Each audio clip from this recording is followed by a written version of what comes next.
Ahí ya comencé a grabar, repito muy brevemente, la clase va a tener más o menos dos partes. La primera parte trabajamos con esos dos interrogantes que planteamos en la clase anterior en relación al cuento Cabecita Negra, y la segunda parte tratar de hacer un vínculo de esas problemáticas sobre la dominación, los mandatos y la autoridad, para ver cómo el poder y la dominación operan en espacios mucho más amplios que los simplemente institucionales, políticos o encarnados en una figura de autoridad.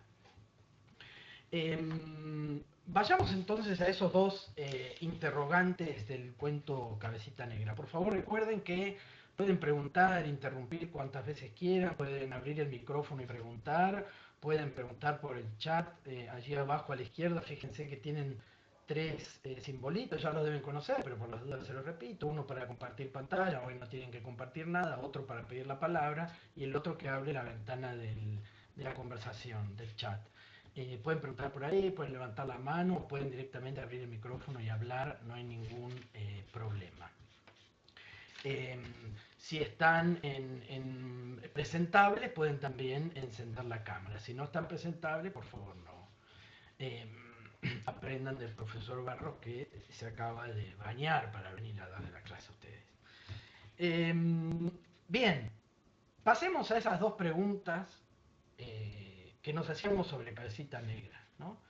Digo, ¿hay alguna otra escena en las cuales las herramientas conceptuales weberianas nos permitan entender mejor ciertas conductas, poder precisarlas o explicarlas un poco mejor?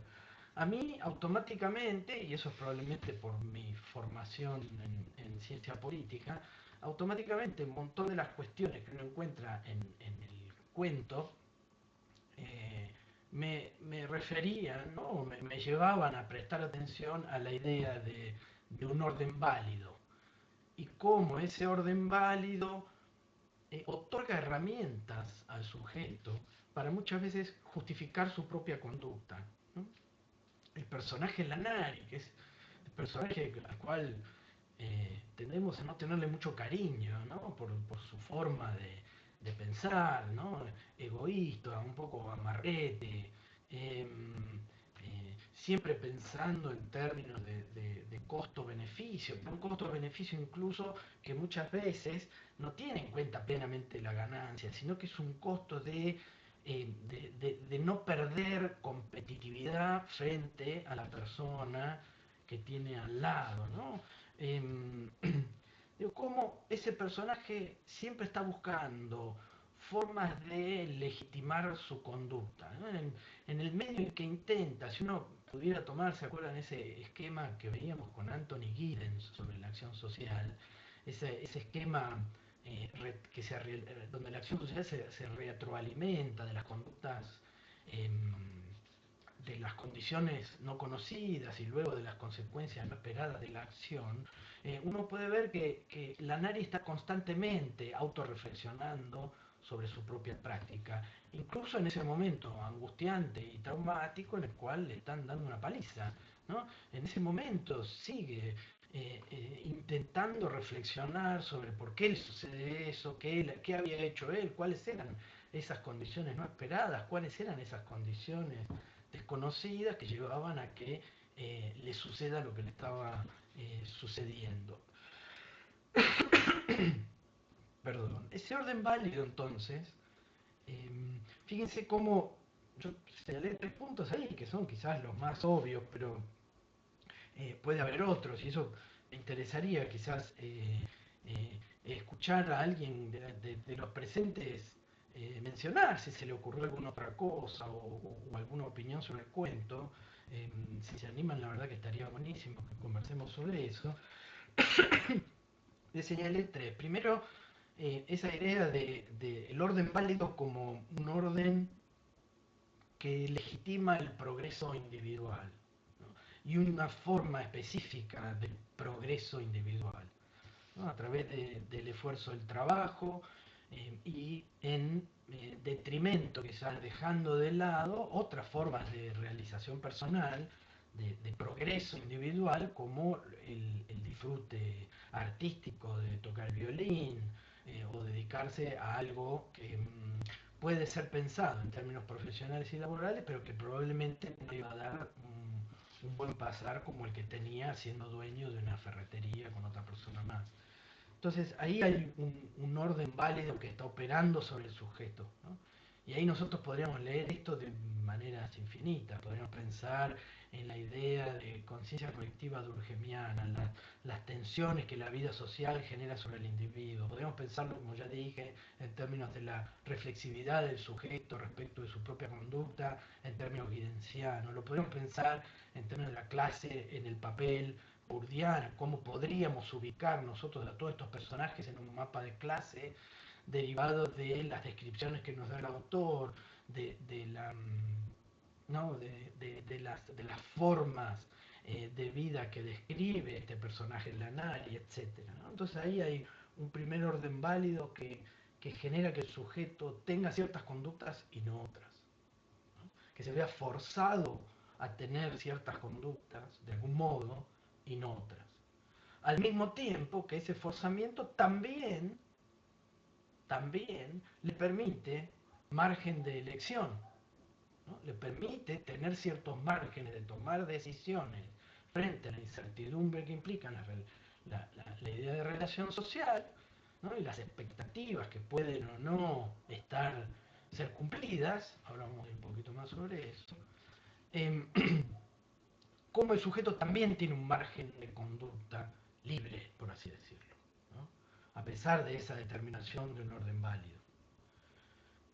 El segundo punto que me gustaría comentar, insisto, no es porque sean los únicos, sino que simplemente son los tres que quizás me atraen más a mí, sería, insisto, con escucharles, es cómo el orden válido implica jerarquías sociales. Eso que estaba tan presente en Bourdieu, probablemente no tan presente en Giddens, pero sí en Bourdieu, y va a estar muy presente en Gramsci en un momento, y muy presente también en Foucault, cómo el orden automáticamente implica ciertas jerarquías sociales, cómo el orden implica ciertas relaciones de dominación que pueden estar más explícitas, más implícitas, como vamos a ver en un momento, pero que sí parten esa vida social de la que nosotros venimos hablando desde marzo a abril, parten esa vida social, la dividen en clases, en jerarquías bien marcadas. Esas jerarquías aparecen a lo largo de todo el cuento, sobre todo en las descripciones que hace Lanari de los otros dos personajes, ¿no? Por último, el tercer punto que se vincula a esa idea de un orden válido es cómo ese orden válido, que implica ciertas ideas externas al sujeto, pero que permite cierto grado de decisión, es decir, que estructura la vida del sujeto, pero no del todo, hablando en términos de la teoría de la estructuración de Guía, ese orden que implica ciertas relaciones de dominio, de poder, ciertas jerarquías, hace que al momento del vínculo, al momento de relacionarnos con las demás personas que compartimos el mundo social, haya ciertos choques de racionalidades. Es decir, haya dentro de esa jerarquización, dentro de esa externalidad, ¿no?, a la cual el sujeto está sometido, se empiezan a dar choques de racionalidades. Es decir, las expectativas racionales de encontrarse, ¿no?, de la probabilidad de una conducta en términos weberianos fracasan. ¿Y qué sucede cuando eso fracasa? Cuando esos choques de racionalidad no son, cuando esa forma de entender la racionalidad de la conducta, esa forma de entender la reflexividad, son conflictivas. ¿Cómo aparece el conflicto en ese choque de racionalidades, ese choque de miradas sobre el mundo, que puede ser explicado en términos de clase, en términos de el sentido subjetivo de la acción, etcétera? Todo eso que nosotros venimos acumulando, ¿no?, en un cajón de recuerdos, y donde vamos a ir echando mano de acuerdo a aquello que tengamos que investigar, vamos a ir echando mano a estos conceptos que nos van a poder precisar ciertas conductas, ¿no? En ese choque de racionalidades, fíjese cómo las expectativas de Lanari sobre sí, bien digo, el personaje Lanari sobre las probabilidades de la conducta, tanto de la joven que encuentra como del agente de policía, no se ven cumplidas, ¿no? Él espera que la joven efectivamente diga algo que no puede decir porque está borracha, y él espera que el policía tenga otro tipo de trato, ¿no? Que se ponga en juego otra forma de racionalidad al momento de su diálogo con el agente policía, ¿no? Un diálogo más atravesado por el rol que adquiere ese policía por ser parte de una burocracia estatal, podríamos decir en términos weberianos, ¿no? Una autoridad que depende de una regla burocrática que le da cierto poder a ese sujeto en una relación. Ahora, ese poder que da el sujeto también implica ciertos límites a ese poder, ¿no? La racionalidad, al mismo tiempo, siempre, cualquier tipo de racionalidad para Weber, al mismo tiempo que habilita ciertas conductas, ¿no? Habilita que un policía pueda detenerme en la calle y pedirme documento, por ejemplo, también limita al mismo tiempo las conductas de ese sujeto, ¿no? Ese mismo policía o esa misma policía podrá pedirme documentos en ciertas circunstancias y en otras no. Podrá detenerme en algunas circunstancias y en otras no. Podrá interpelarme, prohibirme el paso, desviarme en algunas circunstancias y en otras no. Eh, entonces, esas expectativas de la nariz no se ven cumplidas a lo largo del cuento, ¿no? El policía, fíjense cómo va oscilando, ¿no? El trato con el policía, ¿no? Mire, señor agente, y por otro lado, la complicidad de venga a casa a tomar un coñac y ahí solucionamos el problema, ¿no? Em, y eso va acompañado de la interpelación de la gente, detenidos por romper el orden público por un lado y por otro lado el voceo, ¿no? Cuando empieza a tratarlo de voz y empieza a tutear el agente de policía a la nariz, como también es de parte del agente de policía, también eso va eh, oscilando, ¿no? Y como en definitiva, en el momento en que se da ese choque entre racionalidades, el momento en que no se cumplen esas expectativas de, de la NARI, que fijémonos que interesante que sí se cumplen las expectativas de la gente de policía. La gente de policía sabía que la NARI iba a negar todo. Por más que hubiese sido el culpable, iba a negar todo igual, ¿no? De hecho, el policía ya sabe la respuesta. Y claro, la trajiste a Tucumán y ahora la dejas abandonada y no te importa, ¿no? Y ahora te haces el que no sabes nada. Es decir, en el caso del policía tenemos una mirada distinta, ¿no? Hay expectativas que se cumplan o no, el policía ya las da como expectativas cumplidas, digamos, ¿no? Le da una paliza. Hasta que la hermana le dice, che, no, este no es y se van. Eh, pero donde quería llegar era esta idea de que la ley, cuando se rompen esas expectativas, no se cumplen y esas probabilidades no se producen, como la reacción del sujeto es no entender, ¿no? La total incomprensión. ¿Por qué me pasa esto?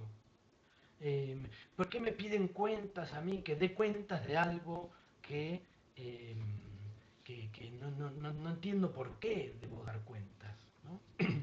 Y allí hay, si ustedes pueden ver los links que yo les dejé en la clase anterior, ahí hay toda una serie de estudios sobre varios textos de literatura del siglo XX de Argentina, donde uno puede ver en esos cuentos ciertas metáforas del país, ¿no?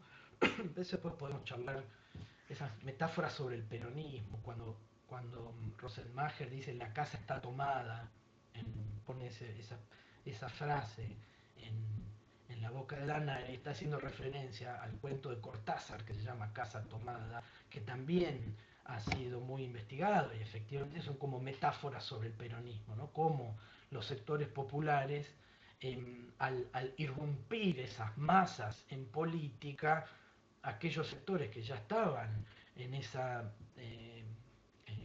incluidos en esa comunidad política, ven con mucho recelo esa incorporación de las masas y lo primero, la primera reacción es efectivamente el rechazo de esas masas eh, de la política, ¿no? De que el país está tomado y lo que se necesita es efectivamente, después de las consecuencias que tiene la NARI de su encuentro con esas masas, es el uso de la fuerza y la eliminación de ese sujeto, ¿no? Como fue la estrategia de la Revolución Libertadora en 1955, donde después del golpe de Estado que derroca a Perón, prohíbe decir la palabra Perón, decir la palabra peronismo, las fotos, las imágenes que vinculan al peronismo. Es un sujeto que tiene que desaparecer, innombrable. Bien, eh, ¿algo que quieran comentar? ¿Alguna idea que hayan tenido a partir de la lectura de ese cuento y de algunas de estas cuestiones que fuimos guardando en cajones y que podemos sacar ahora para tratar de entender mejor ciertas conductas? ¿Alguien se anima a decir algo? Está la profe Renata por ahí, si querés agregar algo, Renata, antes de que sigamos.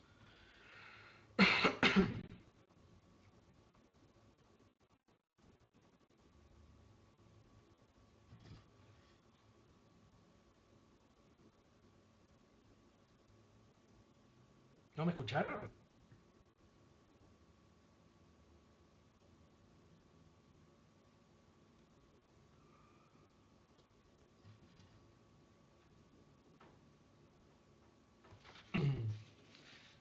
Yo no escucho a Renata, no sé si estoy haciendo algo mal aquí.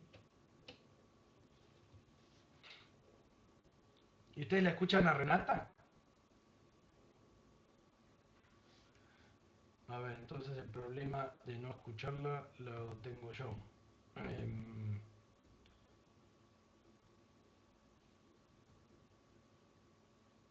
sí, el problema que tengo es que ahora yo no escucho a nadie.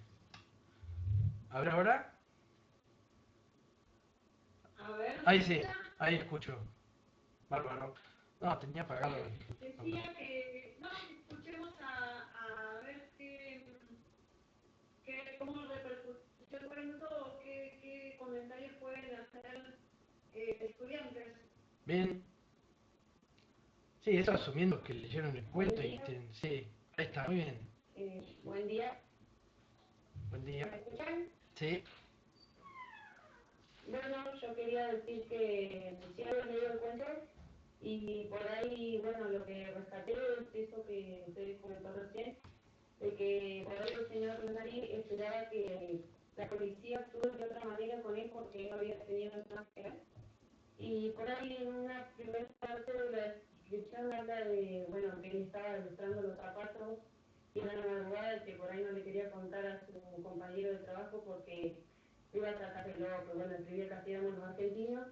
Y por ahí, bueno, por ese prejuicio y bueno, y esas cosas, eh, bueno, no, al final no contaba nada, porque aparte su mujer no estaba, su hijo tampoco, y bueno, por eso decidió salir a despejarse un poco. Y bueno, justo encontró a la chica y digamos como que cayó en una situación que él no se esperaba, que le estaba lo más bien, y después se sentía mal porque era una situación que él había buscado, y bueno, por eso esperaba que la policía y que la chica también actúe de otra manera cuando se lo estaba jugando. Bien. Y ahí, cómo en el momento en que se da el encuentro, ¿no? ¿Hubo alguna escena que te llamara la atención, alguna de las descripciones que hizo la Nari, algo que te permitiera vincularlo a algo que ya hayamos dicho en Sí, clase?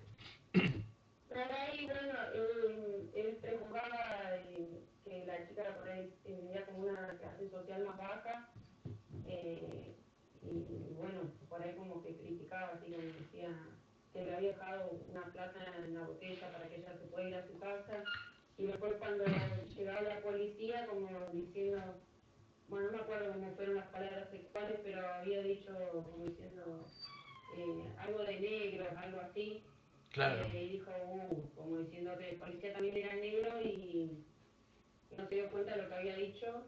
Bueno, resulta que fue el hermano Bueno, como que él por ahí era una clase social un poquito más alta y prejuzgaba un poquito. Hola, hola, ¿me escuchan bien? Sí, Buenos días. buenos días, ¿se escucha? Bien, yo, bueno, anclado a lo que dice mi compañera, me parece así también como interesante ver esa estigmatización, quizás, si estoy diciendo cualquier cosa, ustedes me frenan y me corrigen, esa estigmatización que tiene él todo el tiempo presente en el texto. Es como que, bueno, si bien hace como esta diferencia con los negros, pero asimismo también hay partes en el que él dice, por ejemplo, cómo voy a salir a esta hora, o si mi socio o mi mujer o mi hijo supieran que estoy saliendo a esta hora, cómo me verían, o como que siempre está pensando en una estigmatización por parte de la sociedad hacia él como individuo. No tiene que ver con su historia de vida, o no sé, pero como que eso es lo que principalmente me llamó la atención de él. Bien. Sí, eso, la verdad que eso es interesante, ¿no? Como siempre en esa relación social, y eso está en Weber, cuando habla de las expectativas sobre la conducta de la otra persona, está en Giddens cuando habla de evaluar la capacidad racional del otro, es decir, si yo asumo que soy un sujeto racional y que estoy reflexionando sobre mi propia conducta, asumo que el resto está actuando de la misma manera. Ahora, lo que vemos ahí en el caso de la Nari, y que destacaba muy bien la compañera, perdón, pero no alcanzo a ver los nombres de las personas que participan, las dos compañeras, al mismo tiempo la mirada de la otra siempre está muy presente en esa reflexividad sobre la propia conducta, ¿no? ¿Qué diría mi mujer y mi hijo? ¿Qué diría mi socio? ¿Qué va a hacer este negro, este policía, que es más negro que la otra negrita que encontré tirada en la puerta de una pensión? ¿No? Constantemente está esa mirada evaluativa, ¿no? Profe, ¿y puede ser que tenga que ver también la idea de dominación carismática, por ejemplo, de él como el hombre ideal, racional o algo así, o estoy en cualquier lado? No, a ver, decía algo más. ¿Por qué sería la racionalidad carismática u otra racionalidad? Está Por, bien. por ejemplo, cuando se posiciona ante la mujer, que es como que es lo que explicaba mi compañero, que cuando le da la plata, por ejemplo, él se posiciona en un estatus por ahí que como que él puede acceder a determinadas cosas, entonces es como que es superior a esa mujer que está borracha, tirada en el piso, que no sé, o sea, es negra.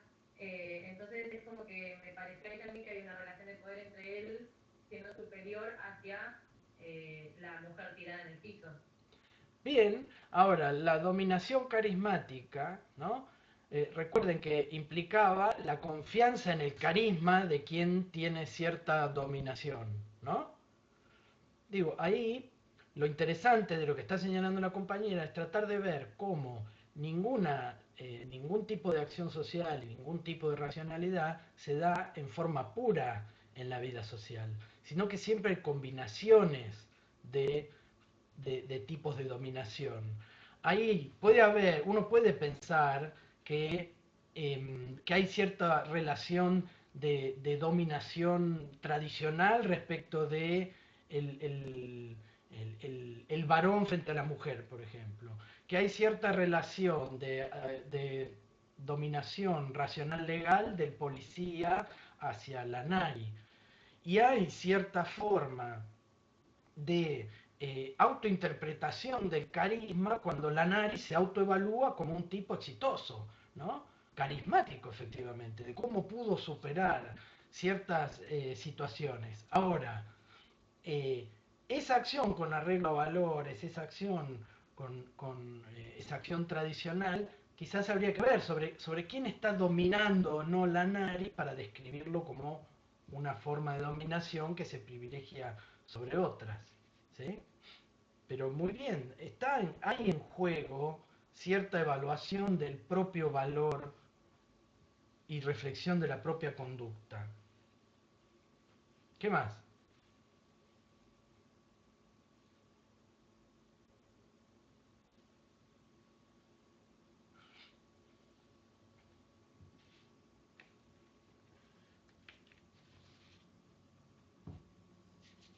¿Nadie más se anima a decir algo?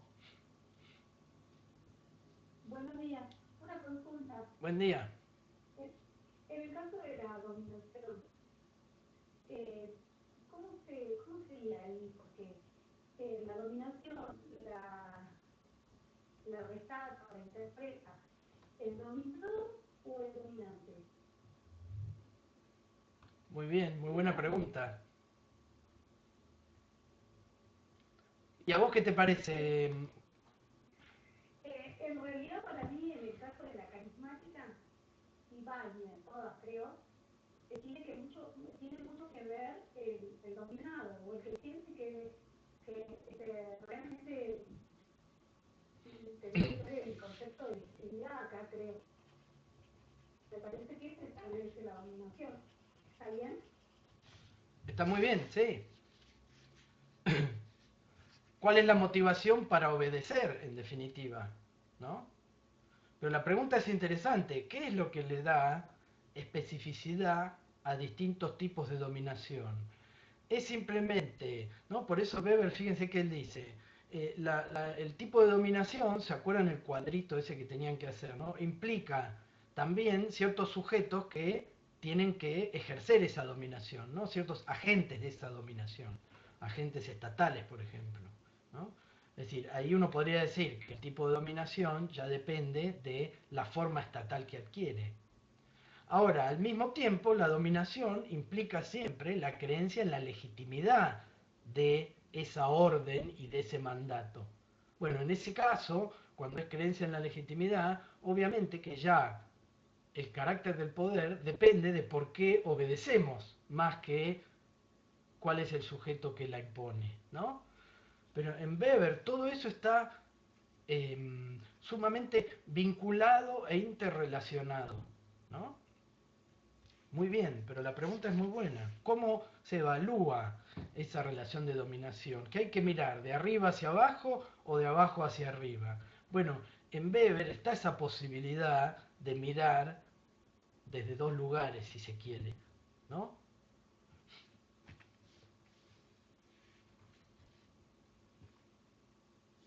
Muy bien. ¿Qué más? Buen día.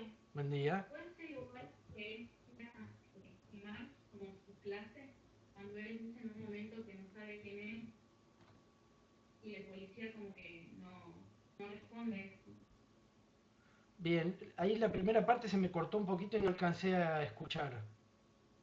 Que quiera nadie como que posicionarse él como clase, como que hizo todo Ah, bien, quiera hacer como cierta dominación, quiera dominar él. sí, sí, me parece que sí, ¿no? Como la mirada de clase aparece automáticamente. Digo, y en Argentina, en un país donde la mirada de la clase está atravesada también por una mirada racial, ¿no? Fíjense que en Argentina siempre se habla de esta idea de que, bueno, acá no hay racismo, ¿no? Y no hay racismo porque no hay negros, ¿no? Un argumento del sentido común que uno escucha muchas veces. Em, lo que vemos en el cuento de Rosenmacher es que todo lo contrario, digamos, el racismo está operando sobre la negritud, el carácter, ¿no? De cierta fisonomía vinculada a lo racial que está operando de manera constante en el cuento, ¿no? Y cómo raza y clase al mismo tiempo se combinan, se van, em, em, anudando, ¿no? Entonces sí, hay una necesidad también de legitimar su propia conducta en base a ciertos criterios de clase. Usted sabe quién soy yo, soy el ferretero de Avenida de Mayo, no soy cualquiera en este barrio, soy el dueño de este coche con las manijitas cromadas, tengo mi casa, mi quinta para el fin de semana, ¿no? En comparación a ustedes que no tienen nada, ¿no? Ni siquiera ciertos criterios de racionalidad. Muy bien. Hola, profe, buen día, ¿se me escucha? ¿Sí? ¿Qué tal? Yo quisiera agregar que, ya que noté en el cuento, es que por ahí Linares tenía como una sobreexageración de su propio estatus. qué sé yo, usted dice que el carretero, Plaza de Mayo, eso se nota por ahí cuando él entra o va a ir a la comisaría, que entra a darse cuenta que por ahí no tiene contactos poderosos o más de lo que él creía. Creo que hay una parte incluso que no conoce a ningún comisario amigo, y ahí empieza, bueno, a hacerse la cabeza de todo lo que le va a pasar, que todo por lo que luchó se venía abajo, que una persona de bien como él, por haber hecho un buen gesto, como haberle dado 200 pesos a la chica, se venía toda abajo a partir de ese gesto y su insomnio, ¿no? Sí. Creo que este es un detalle. Sí, eso sucede también. Es un agrandado la Nari, ¿no?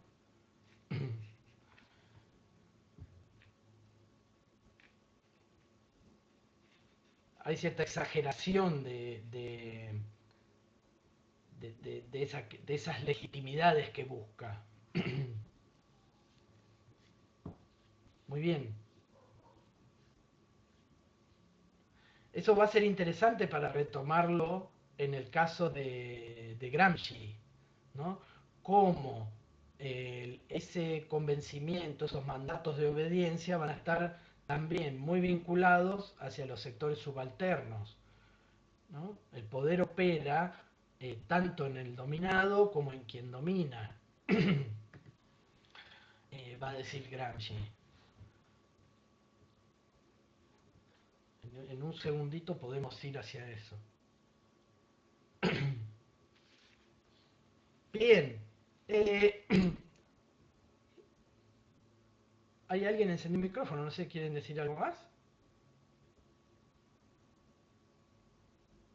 No, yo iba a marcar esto que decía Seba, que me parece que estamos yendo derecho a pensar este concepto de hegemonía en Gramsci, donde queda mucho más claro esta pregunta que están realizando respecto de quiénes participan en esa relación de dominación, ¿no? Y que donde quien participa otra vez viene señalando el rol activo de quien es dominado. Exacto. Bien. Quizás esa sea una invitación ya, ¿no? A pasar un poco a la noción de hegemonía. Me parece que eso es lo que está marcando Renata, que quiere apurarse para que yo no me atrase y no diga nada sobre hegemonía. ¿Puede ser, Ren?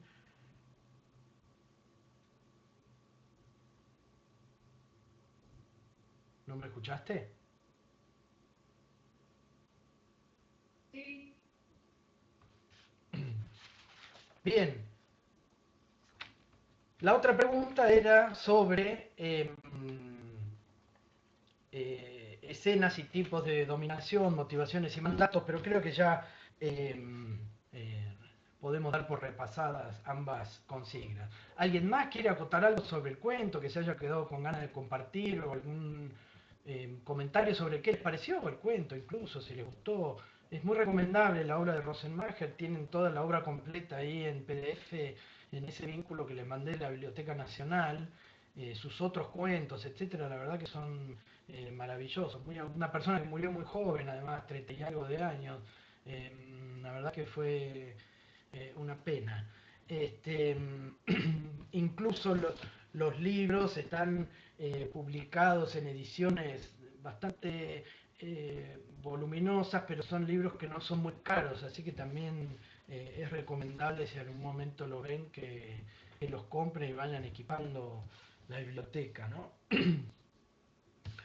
Bien, eh, efectivamente, una de las cosas que recién dijo Renata y que vamos a poder dar un paso más quizás en entender un poco mejor ciertas conductas y en poder de nuevo empezar a guardar conceptos, ¿no? En ese reservorio que podemos tener para ir interpretando mejor, ya sea conductas que encontramos en un cuento, en una obra literaria, pero también conductas que vamos a ir a investigar en tanto cientistas sociales, ¿no?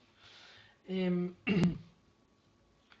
Como decía Renata, una de las cuestiones que va a caracterizar a la hegemonía es precisamente el consenso activo de esos grupos dominados, ¿no? Entonces, ¿de dónde viene esa necesidad de empezar a pensar en ese consenso activo de los sectores dominados, ¿no? Si nosotros nos ponemos a pensar en otros momentos históricos, quizás no hubo en otros momentos históricos necesidad de pensar ese consenso activo.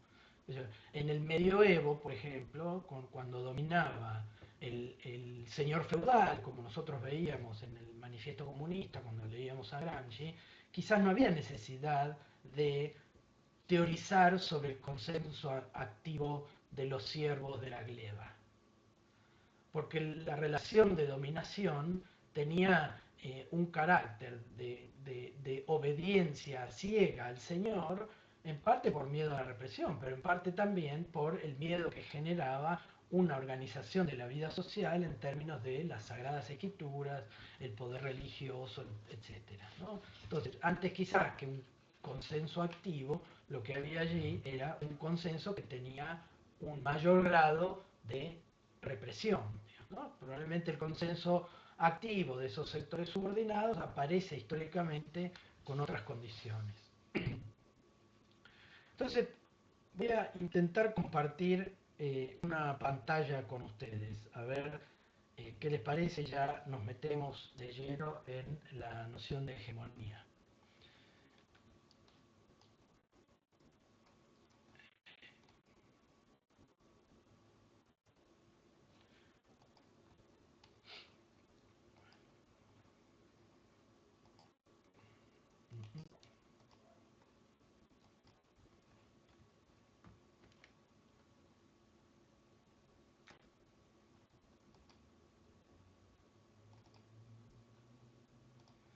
¿Se alcanza a ver mi cara? No.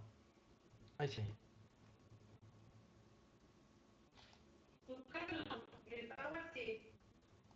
A ver ahora.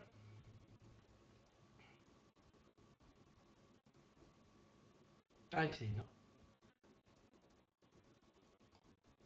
No, hay ninguna de las dos. No, yo veo las dos, así que a ustedes les debería llegar en algún momento las dos también. ¿Puede ser?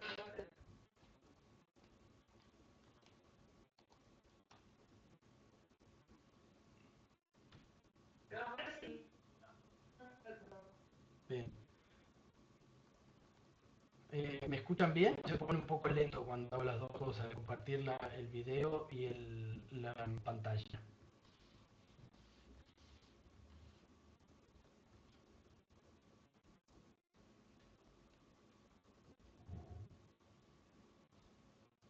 Yo escucho medio corto, pero no sé si por la hora o por mi conexión también. Bien.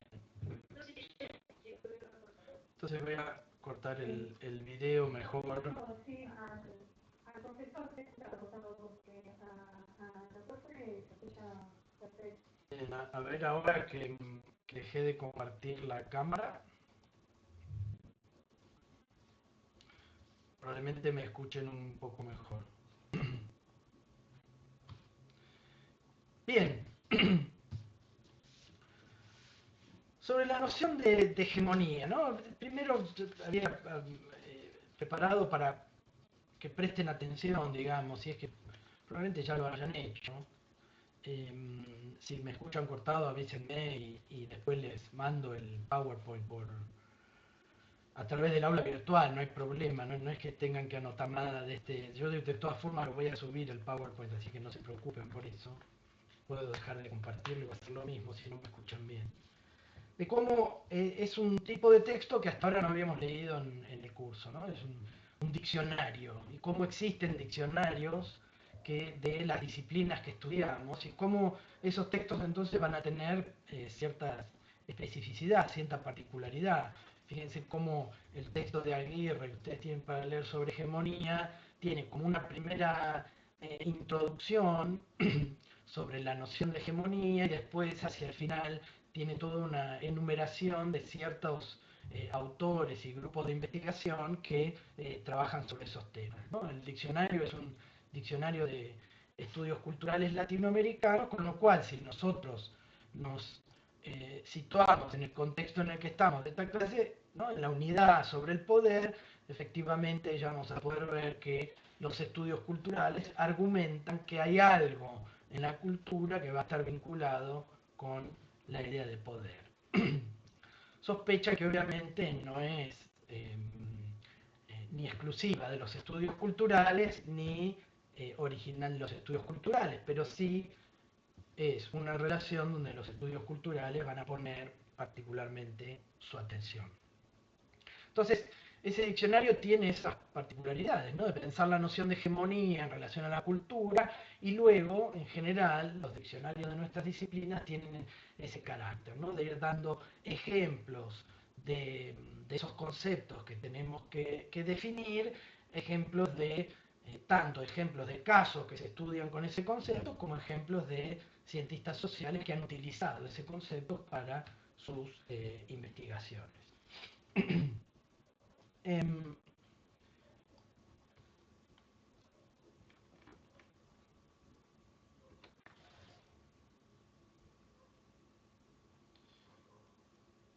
Digo, ¿por qué hablaba recién sobre las razones de pensar el consenso activo de los sectores subordinados, ¿no? De los sectores subalternos, va a hablar Gramsci?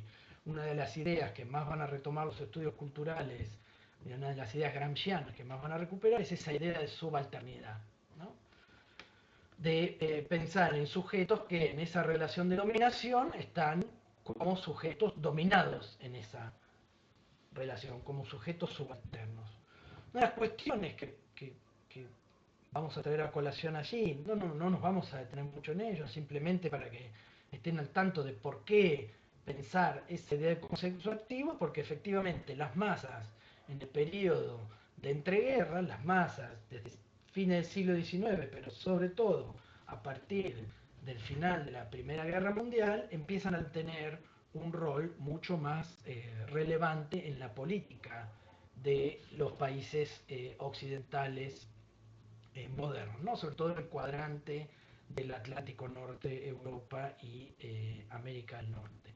Es decir, los sectores populares, los sectores del trabajo, lentamente son incorporados a la participación política, una participación política que, de nuevo, ya no está vinculada simplemente a condiciones de dominación represivas, sino que van a estar vinculadas a esta idea de consenso activo que traía recién a colación Renata, y de creencia en la legitimidad y creencia en ciertos mandatos y relaciones de obediencia de las que hablábamos con Weber, ¿no? Perdón.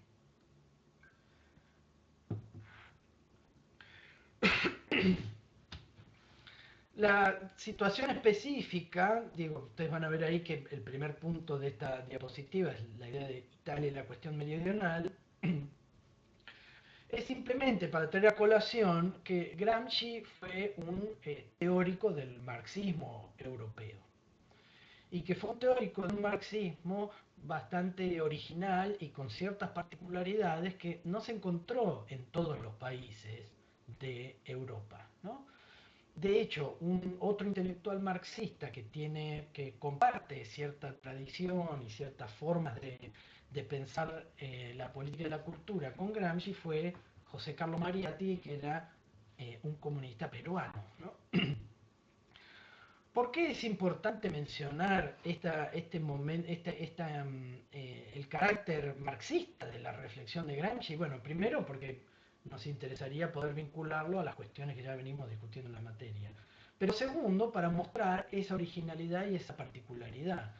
Gramsci está pensando cómo tratar de lograr que Italia se constituya como un Estado-nación, más allá de la división entre un norte italiano industrializado, con una clase obrera movilizada, con partidos políticos activos, secular, y el sur de Italia, la Italia meridional, donde lo que prima es formas, modos de producción campesinos, rurales, donde esos sujetos, ese campesinado, están más bien sometido a ciertas relaciones que aún todavía pueden ser descritas como feudales, donde lo que cuenta ya no es tanto una racionalidad instrumental legal como la que estaba hablando Weber, sino una racionalidad vinculada a los valores, a las tradiciones, a la vida religiosa, a la vida carismática, etc. Entonces, lo que ve Gramsci en esa diferencia entre esa Italia del norte y esa Italia del sur es que, si bien el campesinado es diferente al proletariado, si lo pensamos en términos marxistas, recuerden que el proletariado solo contaba con la propiedad de su fuerza de trabajo para venderla en el mercado. Entonces, el campesino tiene, además de su fuerza de trabajo, es propietario de una pequeña parcela de tierra. Es decir, que en términos estructurales, ¿no? Si uno lo toma en términos estrictamente marxistas estructurales, el campesino es propietario de un modo de producción, tiene la propiedad privada de un modo de producción. Ahora, dice Gramsci, si bien las circunstancias estructurales parecen disímiles, ese campesinado pobre está bajo las mismas condiciones de dominación que el proletario industrial. Está en una condición subalterna, ¿no? Entonces, la mirada que va a tener Gramsci sobre esa diferencia y al mismo tiempo sobre esa similitud en su condición de subalterna frente al proletariado y al campesinado es resaltar ya no solamente la fuerte importancia de los componentes estructurales, de esa estructura económica que determina cierta superestructura cultural y política, sino también va a poner el ojo sobre la cultura, la religión y la educación en el logro de esa dominación, ¿no? Para Gramsci, entonces, la dominación no va a tener solo un origen estructural, como veíamos se podía afirmar en, en un sentido marxista más lato, más llano, ¿no? más simple, sino que la dominación tiene otras facetas, ¿no?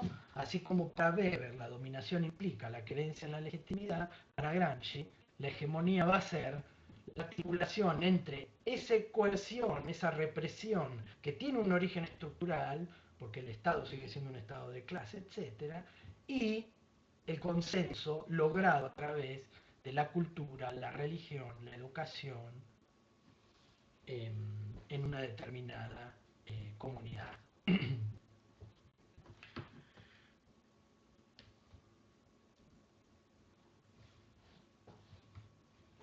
Entonces, a partir de esta breve introducción a por qué pensar la hegemonía, ¿no? Cómo la dominación tiene esa articulación entre coerción y consenso, cómo la superestructura va a tener un rol fundamental en la dominación de clase para Gramsci, es allí donde se va a jugar el poder y la dominación, cómo la hegemonía pasa a funcionar, ¿no? En el esquema gramsciano como una herramienta conceptual, una herramienta para tener un mejor acceso a ciertas conductas, a ciertas relaciones sociales, a ciertas formas de la vida comunitaria, ¿no?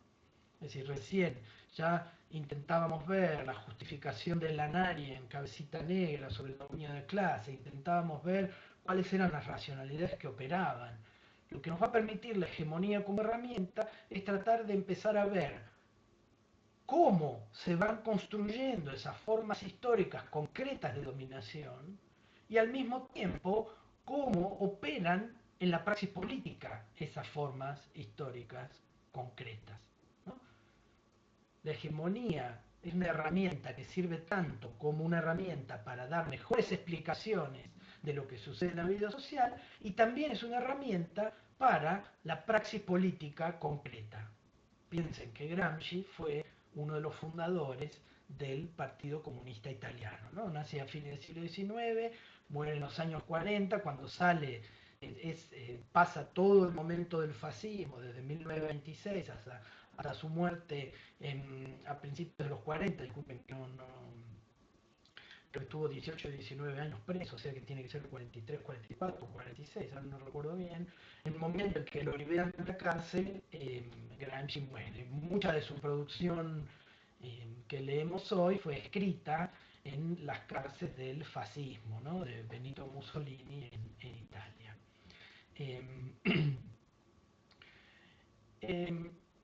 Entonces, la hegemonía funciona como esa herramienta conceptual y como una herramienta para la praxis política, ¿no? Para la militancia coyuntural política. Por un lado, para el análisis, como dice la diapositiva, de formas históricas concretas, ¿no? Eso significa que para Gramsci la idea de hegemonía tiene un fuerte componente nacional, es decir, esa noción de hegemonía no sería tan útil para intentar dar explicaciones globales y universalistas de lo que sucede en cada país, sino que tiene un carácter nacional importante. Puede haber procesos estructurales que se reproducen en varios países o en varias regiones al mismo tiempo, pero siempre la hegemonía implica una particularidad nacional, ¿no? Una concretitud nacional que le va a dar un carácter específico a cada forma hegemónica. Segundo punto, la hegemonía es una herramienta que opera en el ejercicio de la dominación, ¿no? Es una forma de la dominación, es una forma de entender el dominio. Primero porque supone ese dominio, no hay hegemonía sin relaciones de poder. La relación hegemónica es siempre una relación de poder porque implica que alguien hegemoniza, que alguien pone una dirección, una guía a la conducta de los demás, ¿no? Para Gramsci, la hegemonía implica la guía intelectual y moral de los sujetos, es decir, implica una guía que tiene un fuerte componente que tiende a dar explicaciones racionales y lógicas de los procesos, pero también la hegemonía implica la guía moral de esos sujetos, la guía de las creencias, de los valores, de las tradiciones. La hegemonía no puede despegarse beberianamente, podríamos decir, de esas formas de racionalidad.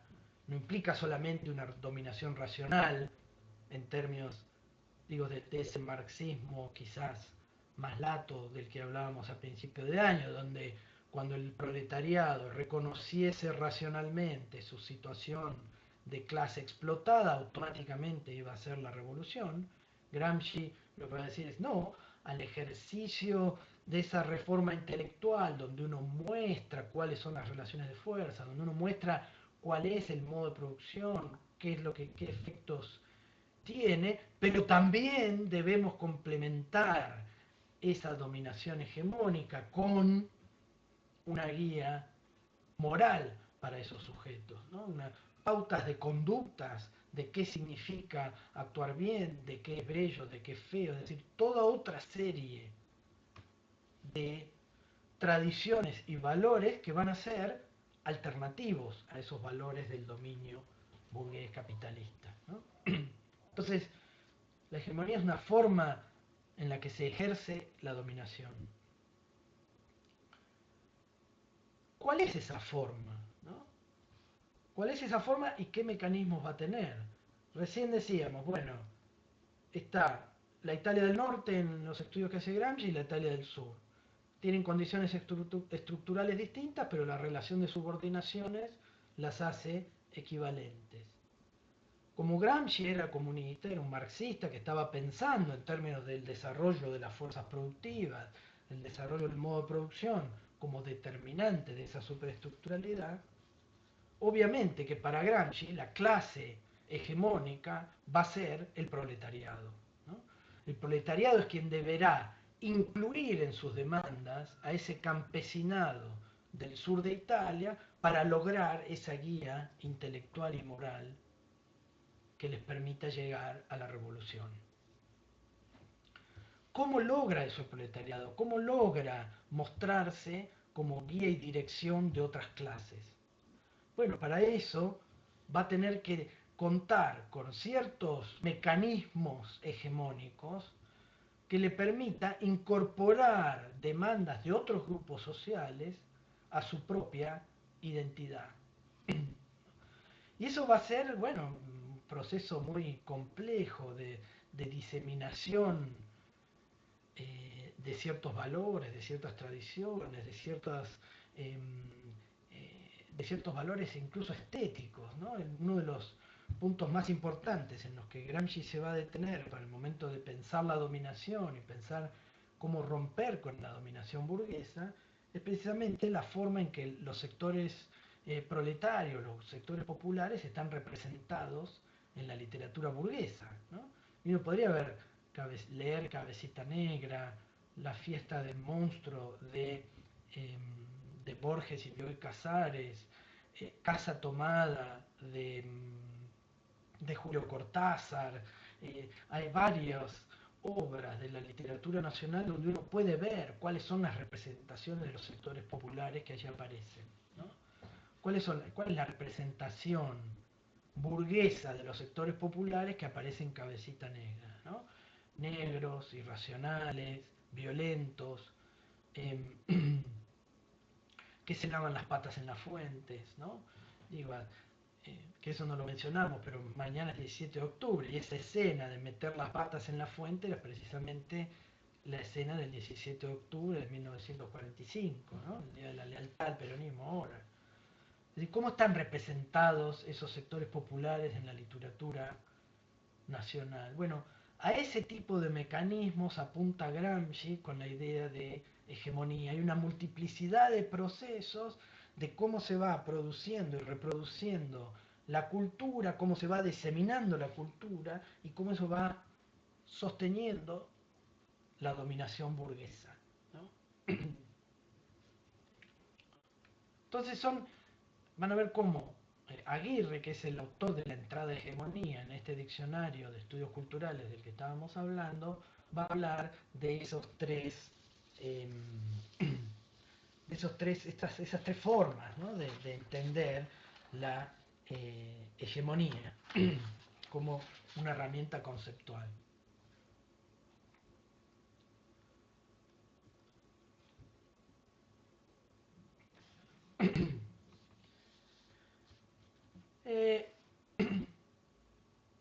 Bien, creo que esta diapositiva ya hemos hecho referencia en esa situación de entreguerras, obviamente, una vez que esos sectores populares, que ese proletariado es incorporado, por ejemplo, a los ejércitos en la Primera Guerra Mundial, obviamente que el reclamo de esas masas de trabajadores y trabajadoras va a ser la participación igualitaria en el sistema político, ¿no?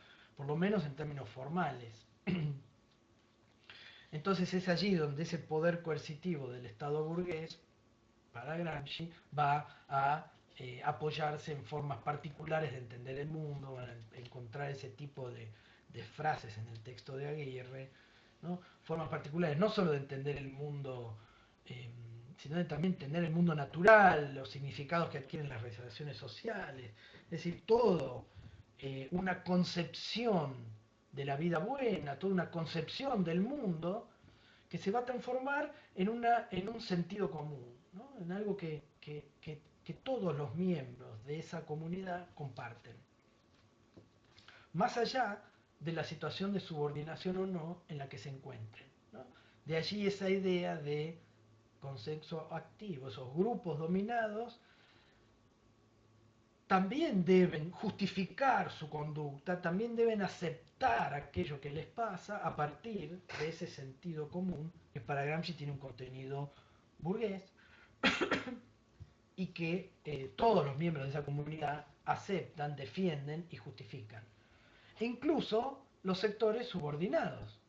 La idea de ser un sujeto activo en la dominación implica precisamente que ese sector subordinado va a defender esa propia dominación que lo subordina. Las formas de diseminar y adquirir ese sentido común que van a encontrar en el texto pasan por la educación, la religión, la cultura, ¿no? La publicidad y los medios de comunicación. Ahí para estudiantes de comunicación, a propósito menciono el libro Mitologías de Roland Barthes, probablemente ya se hayan encontrado con ese texto, y es un texto muy interesante porque nos muestra cómo, ¿no?, describir estos aspectos educativos, religiosos, culturales, de la diseminación de la cultura, cómo se encuentra en los medios de comunicación, en los libros de texto, ¿no?, en los canales de televisión religiosos que uno ve por la televisión digital abierta, cómo uno va encontrando la diseminación de un sentido común. Entonces, ahí traje un ejemplo, fíjense, de una noticia en un diario, vieja ya, de julio de 2007. Fue una noticia que sale en los periódicos después que en Puerto Deseado, en Santa Cruz, militantes del sindicato de pesca, de marineros, prendieron fuego las pesqueras, las empresas pesqueras que hay en Puerto Deseado, ¿no? Es decir, después de tener muchos meses de reclamo por mejoras salariales, reclamo por mejoras de las condiciones de trabajo, etcétera, una huelga muy prolongada, sin respuesta, un día explota la violencia y se prenden fuego varias empresas pesqueras digo, ¿no? Los lugares de trabajo de estos marineros, los prenden fuego, las rompen todas, etcétera, ¿no? Entonces, fíjense la respuesta, como la descripción que muestra el diario El Patagónico, el diario de Comodoro, sobre esos hechos de violencia, ¿no? Con posterioridad a los hechos de violencia, las evaluaciones de los daños se llevaron adelante en una inspección conjunta entre gobierno y empresarios, a los que luego se sumaron peritos judiciales y delegados de subsecretarías. Los trabajadores se reunieron con gendarmería, policía y prefectura, más la presencia del cura párroco de Deseado. Digo, ¿qué podemos sacar de esa frase que describe efectivamente cuáles fueron las reuniones que se dieron después de los hechos de violencia? Bueno, fíjense cómo ahí automáticamente aparece la inclusión de los sectores del trabajo y la inclusión del empresariado, ¿no? El gobierno, es decir, los representantes del Estado con peritos judiciales, ¿no? Delegados de subsecretaría, etcétera, con con el capital, con los empresarios, por un lado, y por otro lado los trabajadores también cuentan con la presencia estatal, pero ya no es la presencia racional, legal, para hablar en términos weberianos, del perito judicial y el delegado de una subsecretaría, sino que es la presencia de los organismos represivos del Estado, ¿no? Gendarmería, policía y prefectura. ¿Más quién? La creencia, ¿no? El cura párroco. Es decir, ahí automáticamente uno ve relaciones de dominación, cómo esas relaciones de dominación obedecen a una distribución de capacidades, a una distribución de funciones muy clara. Eso es lo que Gramsci va a mencionar como una práctica hegemónica. Esa posibilidad de separar el mundo, en este caso en dos, por un lado gobiernos y empresarios con peritos judiciales, delegados de subsecretarías, y por otro lado trabajadores con organismos represivos más la iglesia, ¿no? Es decir, ¿qué hay allí que nos muestra la práctica hegemónica? ¿Qué nos permite explicar la práctica hegemónica, por ejemplo, de la quema de pesqueras, ¿no? Es decir, que a los marineros les envíen gendarmes, policía y prefectura y el cura, ¿es consecuencia de los hechos de violencia? ¿O es precisamente porque al trabajo siempre se lo trata con esa represión y esa idea de creencia, antes que con la racionalidad estatal, que la violencia explota, ¿no? La práctica hegemónica nos va a permitir darle, el análisis de la práctica hegemónica nos va a permitir darle complejidad a ese análisis, ¿no? Empezar a ver cómo las relaciones de dominio están operando incluso en la presentación simple de una noticia, ¿no? Fíjense que hay muy pocos adjetivos en este breve párrafo, ¿no? Después uno en las notas de todo ese periodo uno puede encontrar cosas más complejas, como las mismas trabajadoras fileteras, por ejemplo, de esas empresas de pesca, pesqueras, se quejan de lo que han hecho, de los hechos de violencia del sindicato, ¿no? Muchas trabajadoras lloran frente a las herramientas destruidas, etcétera. ¿Sí? No es simplemente esta descripción la que aparece, pero en esta simple descripción, fíjense cómo ya podemos empezar a dar cuenta de distintos tipos de racionalidades, distintos tipos de dominación, de una práctica de subordinación muy clara, de cuáles son los efectos que esa práctica de subordinación va a tener sobre cada uno de esos grupos. Podemos dar cuenta de clases en el papel automáticamente, y cómo a cada clase ya no solo le va a corresponder un gusto, un consumo, la práctica de un deporte, también le va a corresponder una capacidad estatal, una agencia estatal que va a responder o no a sus demandas, etcétera. ¿Me confirman que me estén escuchando bien? Por las dudas, si no sigo hablando solo y en solitario. ¿Hasta ahí vamos? ¿Esta última parte se escucha? Gracias. Y ahí aparece Barthes, para quienes estudian comunicación sobre todo. Barthes va a leer simplemente una imagen, ¿no? Que es la tapa de una revista, Paris Match, que es como si fuera la revista Gente, me parece, en Francia, ¿no? Y va a analizar esa imagen. En plena guerra de Argelia, ¿no? Y va a analizar esa imagen. Y en esa imagen uno puede ver, bueno, un soldado negro con el uniforme francés saludando, suponemos que la bandera francesa, dice Barthes en su estudio, ¿no? Eso es lo que puedo ver literalmente. Eso puedo ver cómo hay negros argelinos dispuestos a defender su pertenencia a Francia, ¿no? La guerra de Argelia implicaba la descolonización de Argelia, ¿no? La posibilidad de transformarse en un país independiente, ¿no? Entonces la revista está mostrando que no, que esto no es así, pero también que está mostrando ese Barthes por detrás. Bueno, todo un complejo de hegemonía cultural donde en definitiva que él resume en la idea de un mito que es la Francia imperial, Francia como un gran imperio, ¿no? Con presencia internacional, un país poderoso, avasallante, etcétera, que no va a permitir en realidad que esos países se independicen y se descolonicen. Es decir, que ya no solo podemos encontrar eso en obras literarias, podemos encontrarlo en párrafos de noticias, podemos encontrarlo en los vínculos que vemos cotidianamente cada vez que subimos al transporte público, o la forma de reacción a la pandemia, por ejemplo, sino que también lo podemos ver en ciertas imágenes, cómo ciertas imágenes nos van a mostrar todas esas, por detrás, todas esas prácticas hegemónicas, todas esas racionalidades operando en la vida social.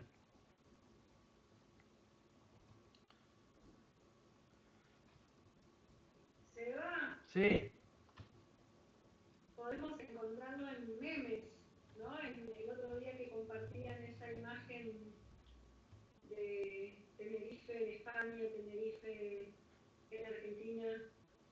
exacto, No sé, exacto. no sé si es un meme. ¿La tenés por ahí para compartirla?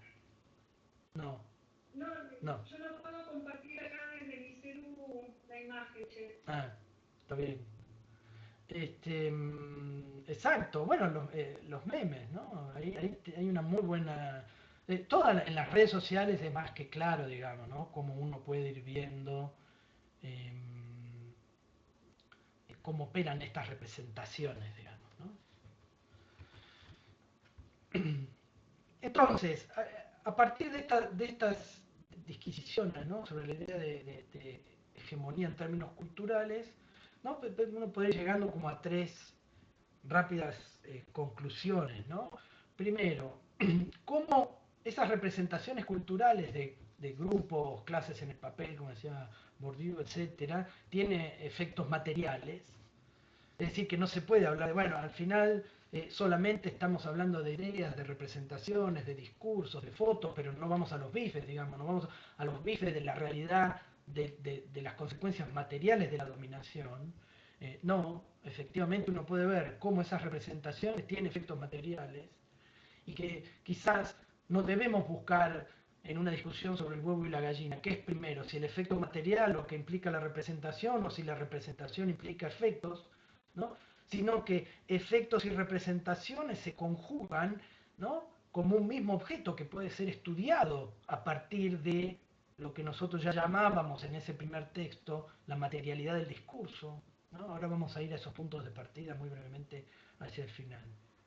Pero es decir, hablar de hegemonía y de esas representaciones culturales no implica solamente que nos estamos moviendo a un nivel de las representaciones sociales, sino que también hay que tener claro que esas representaciones sociales tienen efectos materiales, y efectos materiales está entre comillas porque es imposible distinguir entre la materialidad o no de algo.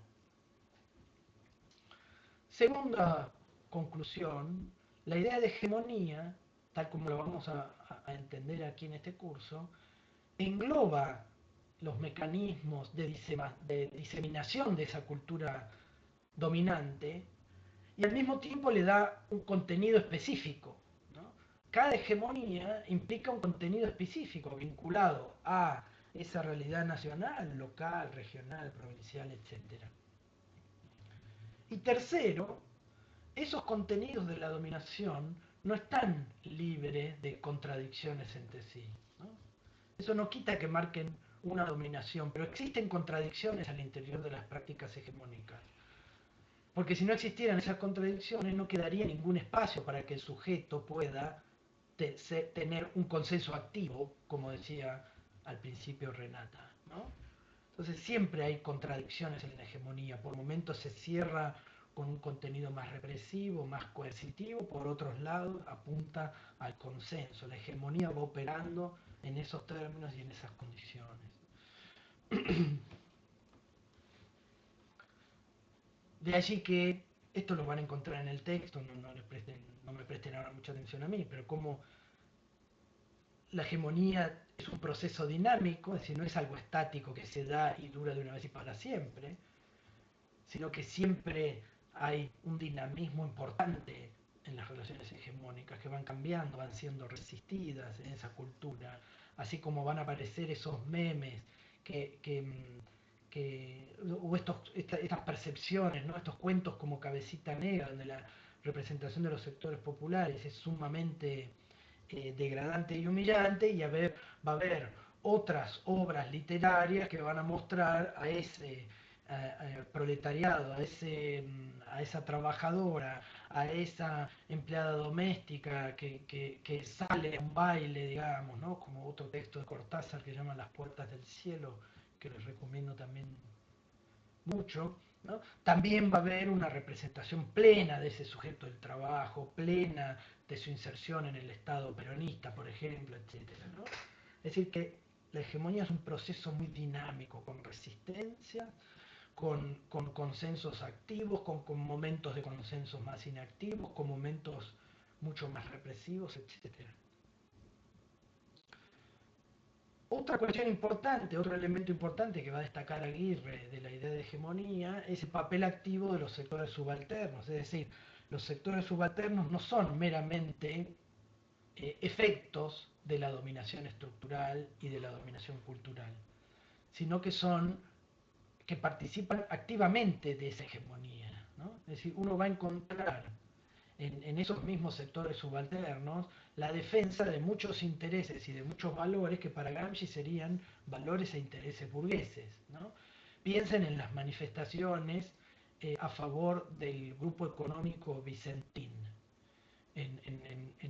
durante la pandemia en Argentina. El grupo económico Vicentín es un grupo hiperconcentrado del comercio de granos que ha cometido una serie de desfalcos financieros increíbles que están siendo incluso investigados fuera de Argentina, y sin embargo el pueblo en el que está Vicentín se movilizó, y allí uno no puede decir que eran solo burgueses o burguesas quienes se movilizaron. Ahí hay un papel activo de los sectores subalternos en defensa de los intereses de esa empresa.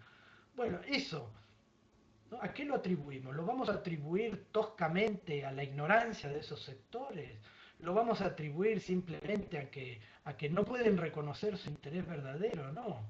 Nosotros, como analistas, como cientistas sociales, tenemos que poder dar explicaciones más precisas de cómo se llega a esos procesos hegemónicos y cómo esos sujetos llegan a entender y a adueñarse de ciertos intereses más allá de que su lectura pueda ser hecha en términos de racional instrumentales, de costo-beneficio.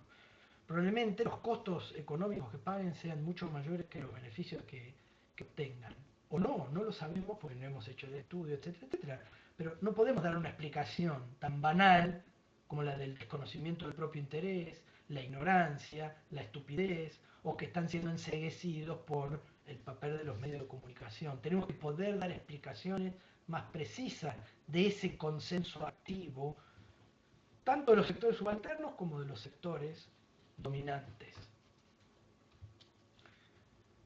Y tercero, otro elemento de la hegemonía que va a destacar Aguirre es cómo el dominio el dominio institucional y el dominio estructural económico, ¿no? Hay que sumarle los conflictos culturales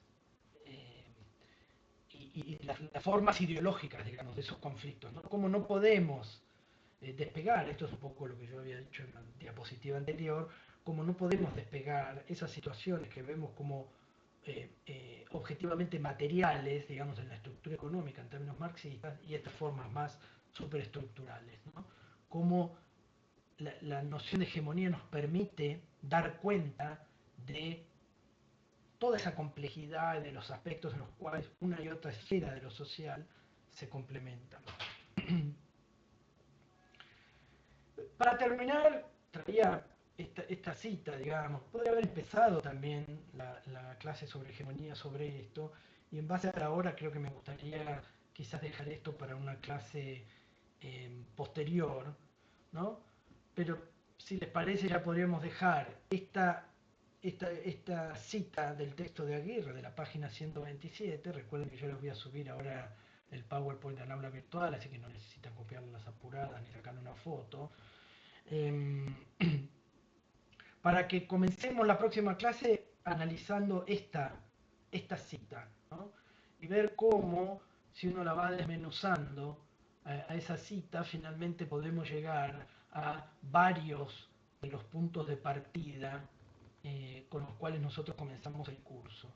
Entonces, si les parece, esto lo dejaríamos para la clase que viene, ¿no? Trabajar con esta cita y ver cómo a partir de esta cita podemos llegar a esos puntos de partida que van a estar en el PowerPoint, así que los van a poder ver.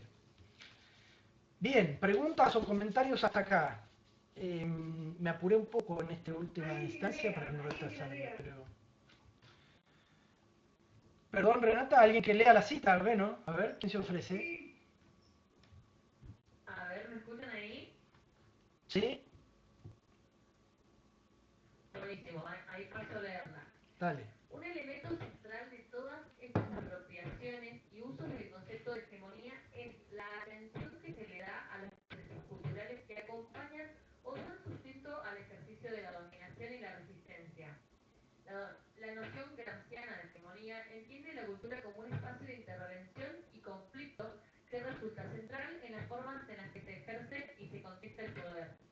Implica, además, una manera de analizar la totalidad social en la cual los procesos de formación del Estado, la constitución de clases, el desarrollo de las culturas populares y la construcción de la hegemonía son procesos simultáneos, confluyentes y mutuamente contenciosos, sujetos a múltiples tensiones en los que las dimensiones estrictamente culturales no pueden ser disociadas de las estructuras políticas y de poder en el que las engloban. Muchas gracias.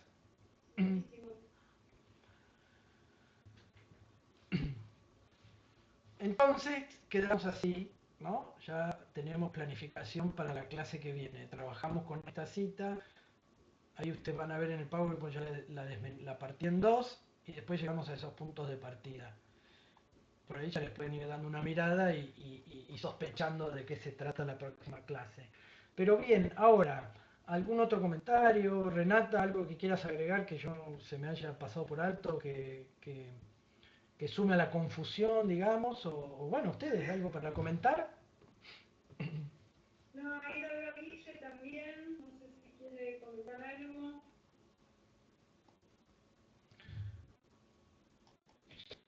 Que me sumé tarde, que vengo de otra ciudad, pero no, yo calculo que entonces el martes en la comisión de práctica estaremos trabajando, continuando con el texto de Aguirre que ya habíamos empezado el martes pasado. Bien. Aprovecho para pasar a otro parroquial. Vamos a estar la semana que viene compartiendo lo que son los criterios para acceder al coloquio, ¿sí? Ya vamos como perfilándonos hacia el fin del ciclo, así que le vamos a estar contando, digamos, cómo vamos a hacer el cierre del año que viene. Bien. Bueno, somos todos oídos. Comentarios, algo que quieran agregar o preguntar. Si no, ya daríamos por terminado.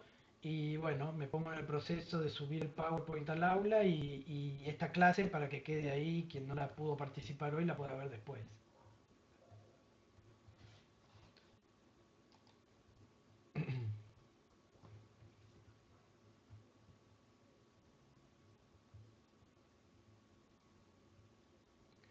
Bueno, para mí fue bastante claro, profe, Jacquelina. Bueno, bárbaro. Obviamente que queda abierta la posibilidad de consultas, etcétera, a través del aula virtual. Así que no se preocupen que si no pueden o quieren hacerlo ahora, van a tener otras chances, ¿sí? Así que bueno, que tengan un buen fin de semana y quedamos así entonces para la clase que viene. Vamos a trabajar con esa cita del texto, a desmenuzarla y ver si podemos llegar a los puntos de partida, ¿no? Dar como vuelta atrás y llegar a esos puntos de partida a través simplemente de esa cita. ¿Estamos? Bueno, saludos. Chau, chau. Saludos.